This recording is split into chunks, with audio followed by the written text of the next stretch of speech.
আসসালামু আলাইকুম প্রিয় শিক্ষার্থী বন্ধুরা, তোমাদেরকে ইজি লার্নিংয়ের পক্ষ থেকে স্বাগত জানাই।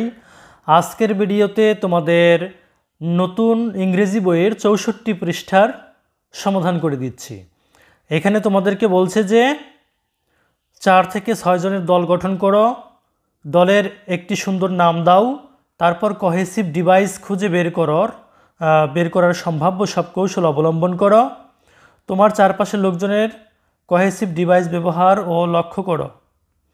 পরে সবচেয়ে বেশি প্রয়োজনীয় কোহেসিভ ডিভাইসগুলোর ব্যবহার নিয়ে আলোচনা করো এবং সেগুলো ব্যবহারের প্রাসঙ্গিকতা নিয়ে একটি পোস্টার তৈরি করো।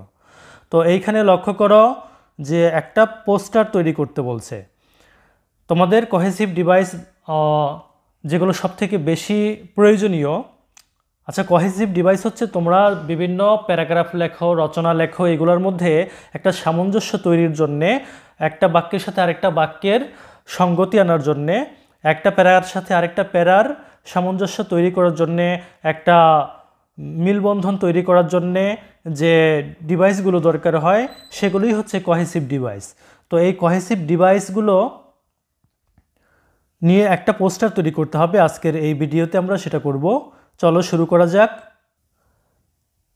এখানে আমরা একটি পোস্টার তৈরি করেছি, যে a poster on most useful cohesive devices. Group name আমরা দিয়েছি লিঙ্গুইস্টিক্স।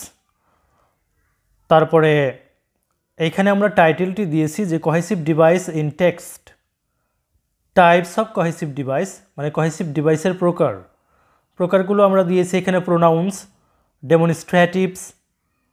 ডেমনস্ট্রেটিভস হচ্ছে নির্দেশক শব্দ, যেমন দিস, দ্যাট, দিস, দোজ, এগুলা। কনজাংশনস, এটা হচ্ছে তোমার বাক্য অথবা শব্দকে যুক্ত করে এমন শব্দ, যেমন অ্যান্ড, বাট, অর, এগুলো। তারপরে কানেক্টরস, এটা হচ্ছে এক বাক্যের সাথে আরেক বাক্যের একটা লিঙ্ক তৈরি করে বা সংযোগ স্থাপন করে। তো এবার কোহেসিভ ডিভাইসগুলো আমরা এখানে লিখেছি এবং এটার পারপাস বা উদ্দেশ্য, কী উদ্দেশ্যে ব্যবহার করা হয় সেটা আমরা এখানে লিখেছি। যে কোহেসিভ ডিভাইসগুলো হচ্ছে as a result, therefore, or so. যে অ্যাজ এ রেজাল্ট মানে হচ্ছে ফলে, দেয়ারফোর মানে অতএব, সো মানে তাই। এটার পারপাসটা হচ্ছে to show effect on an action, একটা কাজের ইফেক্ট বা প্রভাব দেখানো। তারপর ডিউ টু, বিকজ অফ, এটার বাংলা অর্থ হচ্ছে কারণে। তো এটা পারপাস হচ্ছে to show cause of an action, একটা কাজের কারণ দেখানো। তারপর for example, for instance, such as. For example মানে হচ্ছে যে উদাহরণস্বরূপ, ফর ইনস্ট্যান্স মানেও উদাহরণস্বরূপ, সাচ অ্যাজ মানে যেমন। তো এইগুলো হচ্ছে উদাহরণ দেওয়া হয়, অর্থাৎ পারপাসটা হচ্ছে টু গিভ এক্সাম্পল।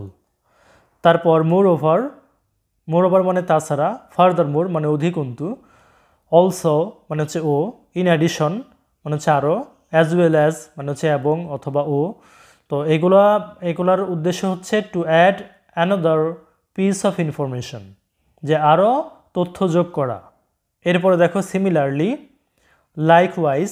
সিমিলারলি মানে হচ্ছে যে একই রকম, লাইকওয়াইজ মানেও একই রকম, ইন দ্য সেম ওয়ে মানে একইভাবে। তো এটা হচ্ছে টু কম্পেয়ার, তুলনা করতে। এটার উদ্দেশ্যটা হচ্ছে টু কম্পেয়ার, তুলনা করা। এরপরে হচ্ছে অন দ্য কন্ট্রারি মানে হচ্ছে বৈপরীত্য বা বিপরীত দিকে অথবা অন্য দিকে বলতে পারো। হাউএভার যাই হোক, অলদো যদিও। তো এটা হচ্ছে টু কন্ট্রাস্ট মানে হচ্ছে যে কন্ট্রাস্ট বা বৈষম্য কিংবা বৈসাদৃশ্য দেখানো। তারপরে হচ্ছে টু কনক্লুড মানে হচ্ছে সমাপ্ত করা। টু সাম আপ, এটার মানে সমাপ্ত করা। ইন কনক্লুশন মানে হচ্ছে সারসংক্ষেপে বা উপসংহারে। দেয়ারফর মানে অতএব। টু সামারাইজ মানে সামারাইজ করতে বা সংক্ষেপে।